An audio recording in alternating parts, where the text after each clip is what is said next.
Hello guys, তোমরা সব কেমন আছো? আশা করি তোমরা সব ভালোই আছো। তা অনেকদিন পর একটা ভালো ভিউ দেখলাম, হলদিয়ার ভিউ।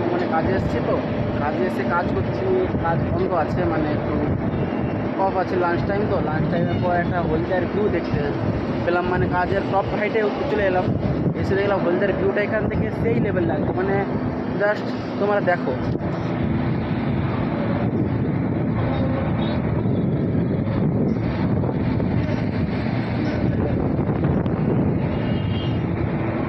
সামনে সে দেখলে তো হলদিয়ার ভিউটা কত সুন্দর লাগছে।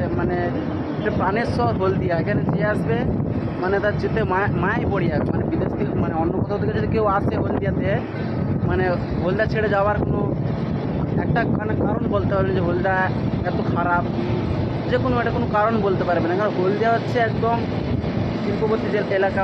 এখানে হলদিয়ার ছেলেরা অনেক সুখে আছে, অন্য অন্য ছেলেদের মতো নয়। তো অন্য কোথাকার ছেলেরা কী করবে, কারণ বয়সে কাজ তো সবকে করতে হবে, ছেলে মানুষ কাজ করতে হবে, কাজ করার জন্য তারা গিয়ে বিদেশ যায়।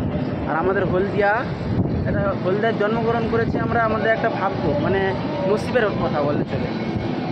মুসলমান ঘরে হয়েছি, এটা আলহামদুলিল্লাহ অনেক ভালো, নসিব করে হয়েছি, ঠিক আছে। আর এই হলদিয়া হওয়াটাও অনেকটা কিছু বলে নসিবের ব্যাপার, কিন্তু ভালো। আল্লাহ যা চায় সবকেই ভালোই করে। তবে যাদেরকে দূরে রাখছে তাদেরকে ভালো করে না এমন কোনো না, তাদের নিশ্চয়ই ভালোই আছে, ঠিক আছে।